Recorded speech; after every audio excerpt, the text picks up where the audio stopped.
Welcome back to the WB Wake Up Belize Morning Vibes. Most High hosting today, Tuesday, 30th September 2025.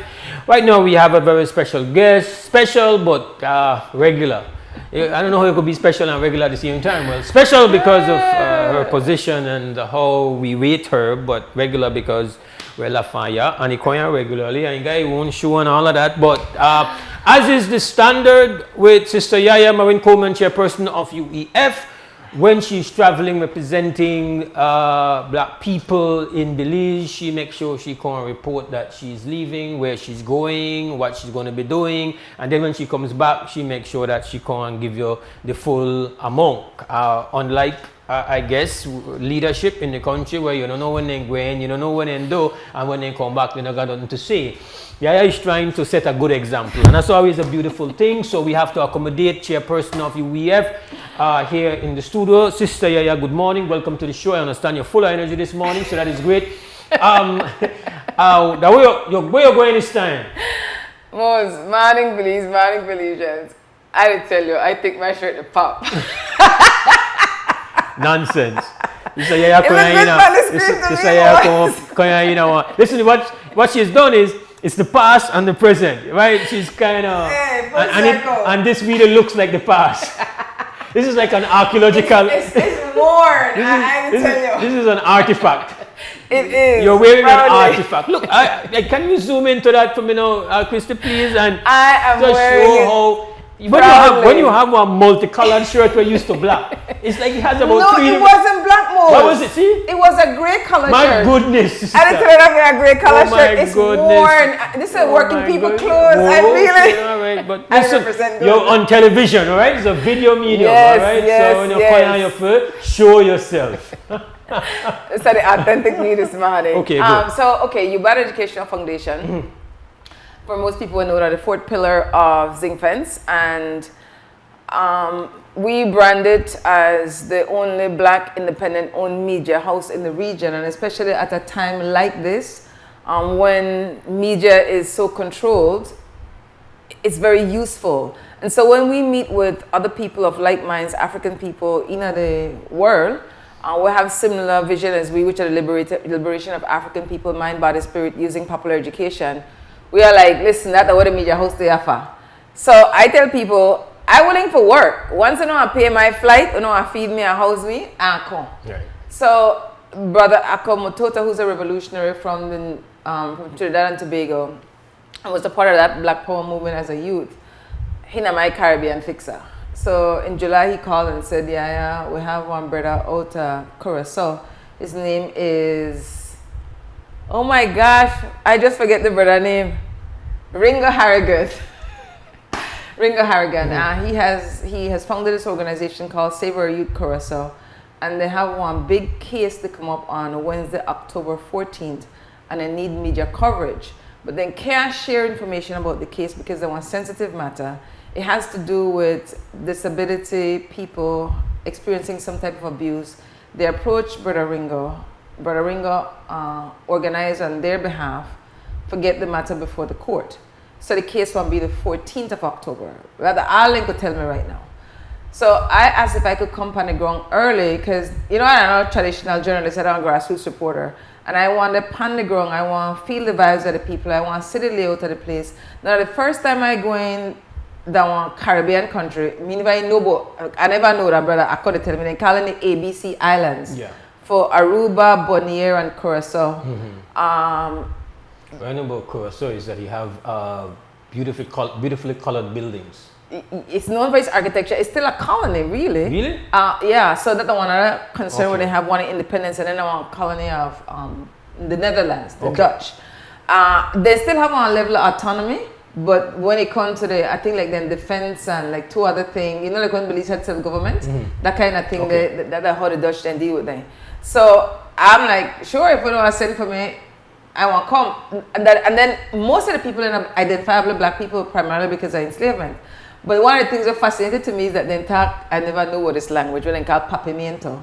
And I mixture of 7 different languages like Portuguese, Spanish, African, English. And then I talk to Brother Ringo regularly. And he talk English good because I think for him people in come from like Angola, no, another Caribbean country. And so he said he raised the granny, so he talk English good. But out of here, like in the store, and it's just fascinating to me to hear black people talk one language where I never hear it. So I really look forward for go. I mean, that not, even though that the one they sent me for, trust me, that's not the only thing I going to do, because I want to go find out about black people business. Go fast. Yes, man, I want to know how we could link, this media house there, really for link with black people. So Carissa asked me for come first.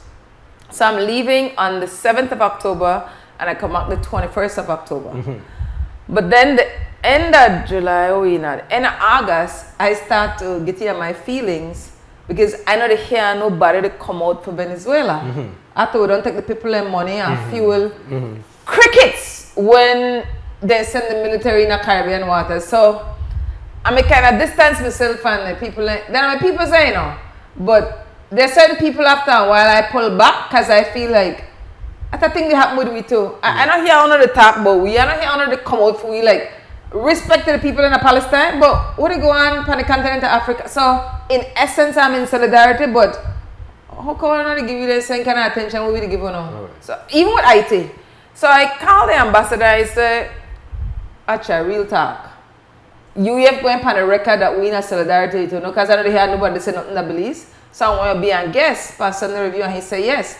But between then and now, things change. The temperature get hotter, so he can't give no interviews right now. But when I called him to ask him for be my guest, he said, there are no coincidences in life. And I'm like, what do you talk about? He said, we have one international forum on colonialism, neocolonialism, the enslavement of African people, reparation, Venezuela. This is my third time going to Venezuela. But he know me good. He know how I behave. So he said, but I tell you other people going for the delegation. So it's up to you if you want to go for the delegation. So I said, who are the other people who are going for the delegation? This is how I'm Belize delegation now. I feel like the Venezuelan embassy should come out and say that then they sponsor one Belize delegation for go to this forum October 2nd and 3rd at Caracas, and who the people are. But they not do it, so I want to say they have representation from the University of Belize, Cesar Ross. You have the president of the National Garifuna Council. He's a new president. His name is Alex Nalberto. And you have the Elder Maya sister, Sister Felicita Canton. So those are the three people, me. But I talk to myself, behave yourself. And I work with them people I Belize. So I feel like it's hypocritical before I got a road with a Belize delegation where I really don't work with one other country. So I go in because I support Venezuela and her people in essence, but they're not like I in a unity with the other Belizean people and I'm going. I know they try create a situation and embarrass we people out the road, and that. I just to be real that we are not for a company home. So not things that we go in a road act like we're not for a company. So I really look with how the in prior gathering where I got in Venezuela. Venezuelans, I have to give them credit, they organize good. And especially when they're under pressure, they know for pull everybody from all over and get a good photo up. They have to, they're the biggest superpower in the world, confident. So they have to, like when they bird, like pop up, actual and colors, and like they really have to put up a good front right now. So then they're bringing people from all over the world. They have this institute about solidarity with people's movement, and then they host it. So usually they have one big stage, the whole formal thing, and then they have breakaway groups, and then they have panel discussion, and so I have one input as it relates to reparations. Now again, I'm very clear. I don't appreciate just saying reparations because say who are the people who seek reparations. So the another campaign UEF that it should be African emancipation, it should be African reparations. The 12th of October to come up, then they have Indigenous Peoples Day. That is not just name People's Day, it tell you who are the people in. So likewise for emancipation, it should be African emancipation, African reparation.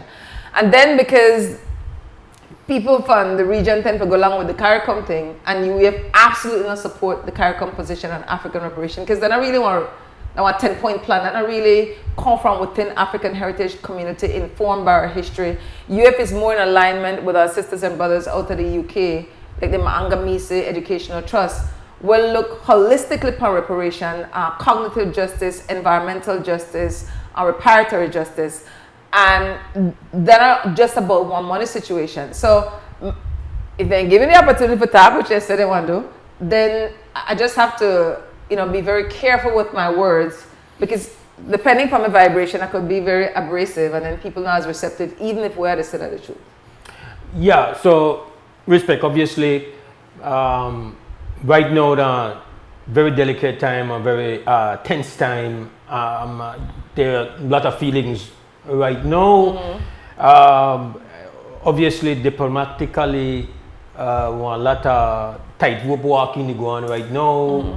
We don't hear much about, we don't take no position, we don't hear anything. I know that there was a report that we might have, that there was some meeting in the UN with representative from Venezuela. I don't know all the things, but obviously your Guianina, which has never daunted you before, your Guianina, one situation that is very tense. It's Venezuela, and especially for people, there is a tension right now between Venezuela and CARICOM, which is incredible when you think 10, 13, 14, 15 years ago, what that relationship was. It was the Bolivarian revolution coming with this great project of Petrocaribe, and a lot of these countries in CARICOM benefiting from it.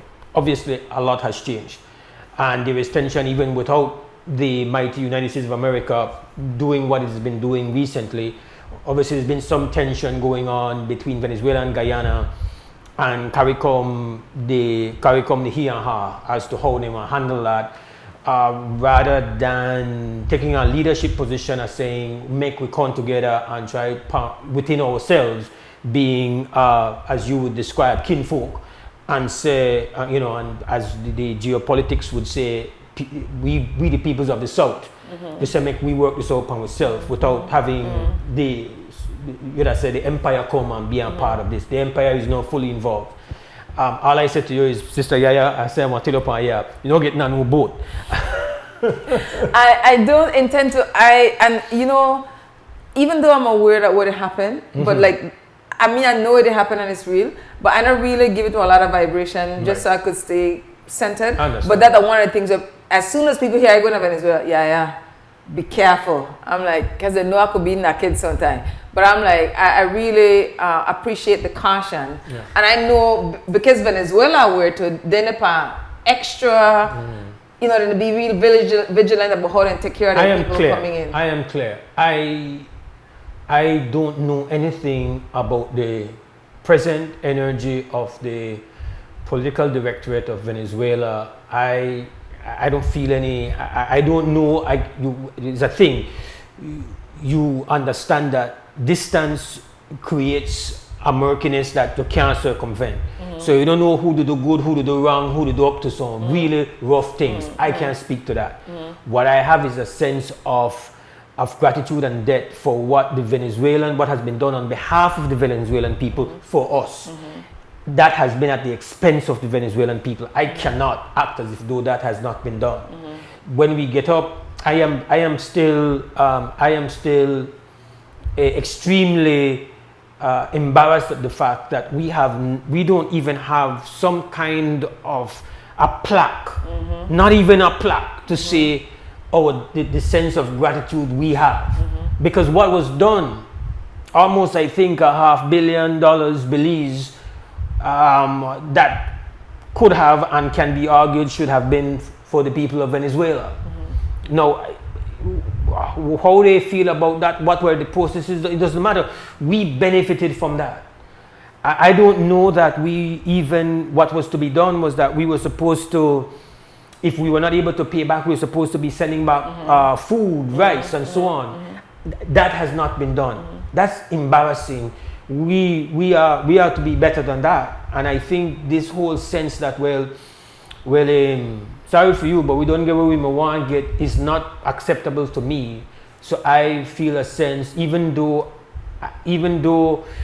I don't know all the nitty-gritty between what's going on with Venezuela and Guyana, all of that, especially being that we are in a kind of a similarity with the Guyanese position, with our situation with our neighbor. So there is that. So it gets a bit complicated. But what is not complicated for me is that at jump high, jump low, we benefited from that process. We took from those people a huge gift, and we can't pretend like, oh well, that done and we're not gonna more to say about that. That I don't play that. So those are my feelings. But when it comes to the political directorate of the country and knowing the tendency of people in power, you have to be careful. That's how I see it. You understand? And now one of the things is similar to Cuba. Again, this is still new to me, working in these territories. And the one thing for you, watch the videos, listen to presentation, but when you go up on the ground, it depends on how you go. So like I've been on delegations, and when you go up on delegations, they have one set. This is the theme of the delegation. You're going and then some people feel hemming like, make I say, well, no, why say I don't really get the people I get the vibes of the people. Right. So it depends on the delegation where you're going. So I'm going on a delegation, and I'm going up because the Venezuela, they have communes, which are really like huge communities, will manage themselves and then do it enough for them best interests. And we had gone to, I think, like 2 different communes. And I'm just wow with how well organized they were and how frank they were with issues what they have with the administration. And then I may appreciate that. I'm like, okay, finally we get one different point of view. And how hard it is when you think about the sanctions for like Venezuela and Cuba and the sacrifice for like every single day. And not everybody whether the country agree with the position of the country, you know. So of course you have pushback on it. But when you think of the sacrifice on them people life to make we come and get a petrochemical fuel, like we don't even think about like we the suffer, but then they suffer too, and not like they necessarily agree with the position where they state tech, similar to with sisters and brothers of Cuba. But we not think about that, and so it really, I feel like the education important from below for make we understand, like even with the situation in Guatemala, the issues, and we said this before, that the state we have issues with, you know. They're not necessarily the majority of the people of Guatemala, even though some of them support them state, but these are working class people where, you know, a capitalist system that try to survive. And it really takes one level of maturity for understand all the points of views, to say why important to have people-to-people engagement and listen to the stories and kind of fill in the gap from where, depending on where you get news from or what the political leaders then say. So we had a webinar recently, and one of the questions was asked about the Guyana-Venezuela situation. I should remember the name of this person because I'm a world-renowned person, but I don't remember the first name.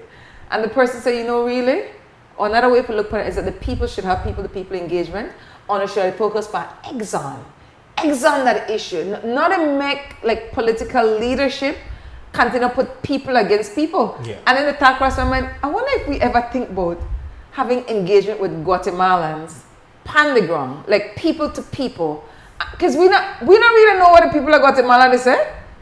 I mean, I hear what I say on Facebook, but we don't really know. We get a taste of it, and again, we're not.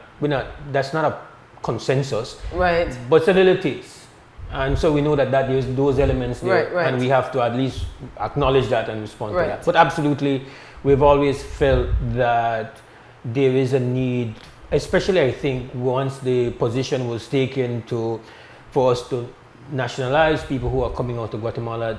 I feel like a major part of assimilating is to make sure that there is an engagement people to people, and so they could know we and know for we story and we could understand them, which would give some some structure to our existence together. That was completely neglected, and it never mattered to those leaders. They saw votes and get into that conversation. But absolutely, engagement is critical. I can't deny that. I try to promote that to you. Again, we cannot allow ourselves to be manipulated. That often happens, and I think that is what you're pushing back on. Ultimately, that unfortunately, the people who are in control often manipulate us emotionally and turn us against people that we have more in common with. And next thing you know, we have major conflict. And for a long time, it has not been this elevated, the tensions that presently exist between Trinidad and Venezuela. It's not even now Venezuela and Guyana. Some of the positions taken by Trinidad, which is it's doing unilaterally outside of the framework of CARICOM, which now it's just we're approaching a point of fragmentation and tension that is historic. So you're going there, it's important. I feel good that you're coming here to report, give thanks. That's what we want.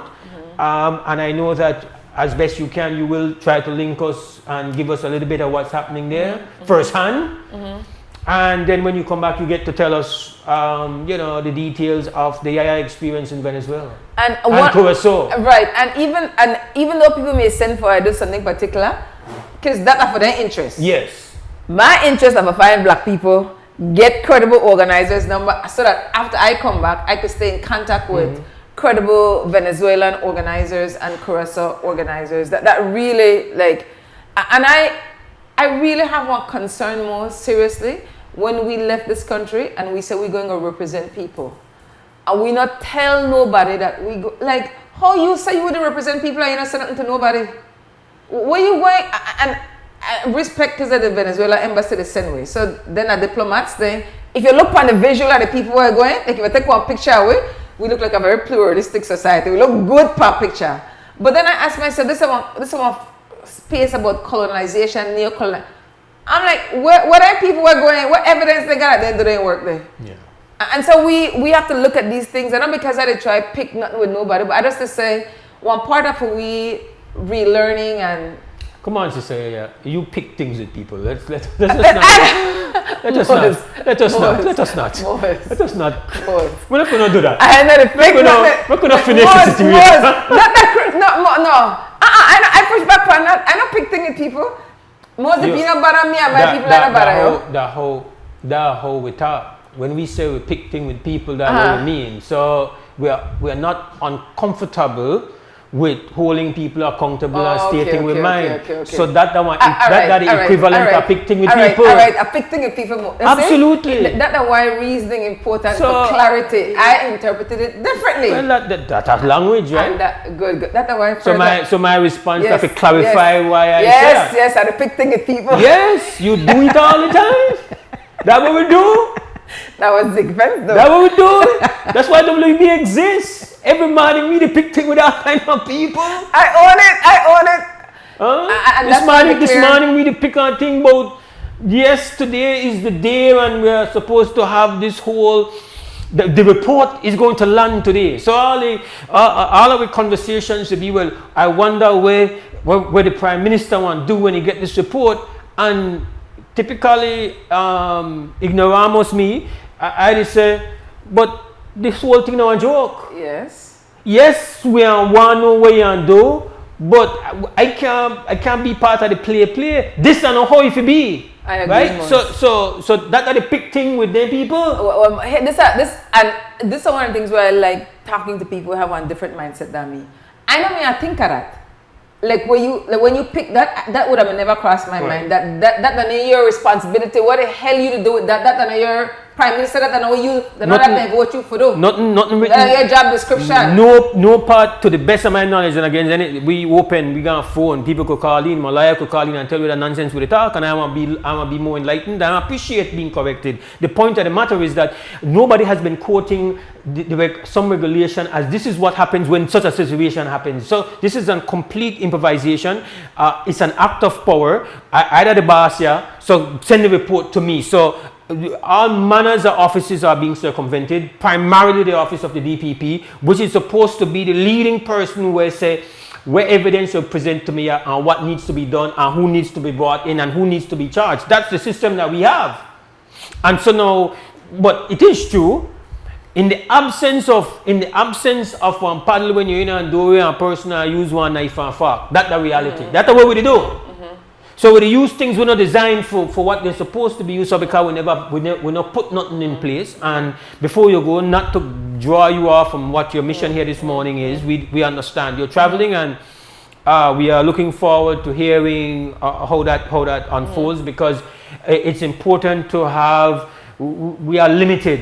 We don't expose ourselves often enough, and you have been doing a tremendous work in a expansion of a coverage area, we link up area, we engagement with people from all parts of the globe, beautiful, of like-minded people.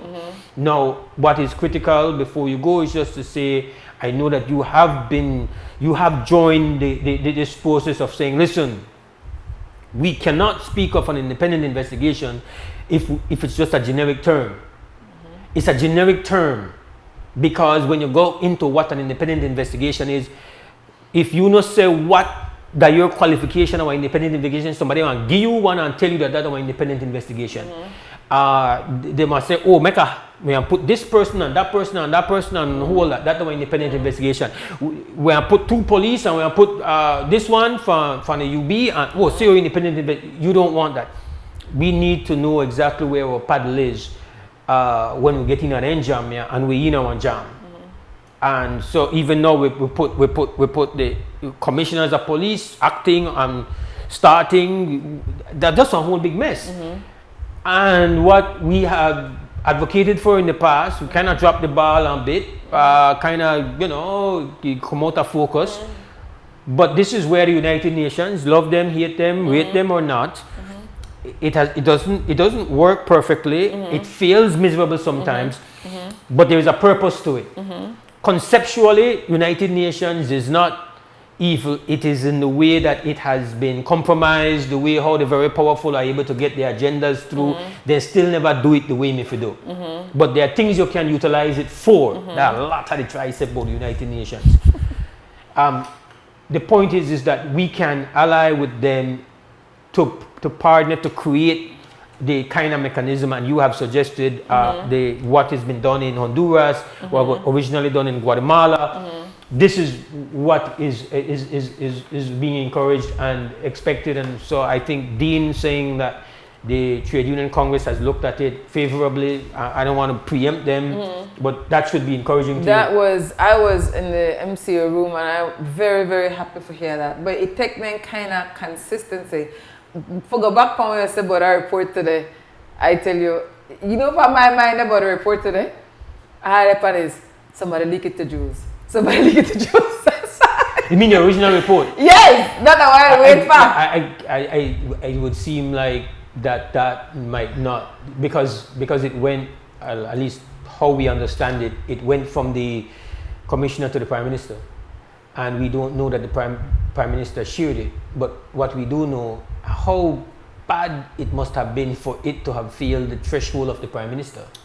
Well, I just, and this is why people power really matter. Yeah. I don't want nobody put their job or life at risk. But if anybody could leak the first report and the one we're due today, leak it. Yeah. Because I say, and that's why today that day 422, where we in support of calling for the surveillance footage, allied from all 8 of their sources, and for the independent media. Now, they're not so much that we may drop the ball, The only way the one entity like the one where they had a Guatemala when they call the SIG is that the state, only the state could ask the UN. Now the state could always, not for their interest to ask the UN, but because of the amount of pressure for this particular, and then we got the evidence. This is the first time that I know of, you can't run from this, we got it. Yeah. So now, this is the prime time for, led by the union and other community organizations, individual, credible people, the media houses, for put pressure upon the Prime Minister, upon the cabinet, that they don't have to call. And really, that's going to be one big step forward, Mose. We have to stay engaged in the process. We can't just take our hand off of the wheel and let them make them do what they want. But I really have to salute Belizeans for, we get tired sometimes, but consistently, respect to, they have the thing where say, when I say self-praise is no recommendation, that's what some people say. But what I know is that you need to know your worth, you need to take up space, and you need for put on the record where you or your organization willing to do it. And one of the things where Zinc Fence known for, XTV in particular, that we are pick par people. Pick par people, sister. Yeah, give thanks for joining me. I know you got great energy, so I think we'll pick up a little bit. Yes. I mean, that's why I like people Right. engagement, because even though I come in low energy and again enough rest, I want a lot I still have to do. I feed off of people energy, and that's why I like in a community. Right. So I not try be low energy, but ultimately be safe. I know they try to say that but just be safe. Yes. And I know the best side you depend 100. Give thanks. Respect. Only the people want to save the people. Only the people want to save the people.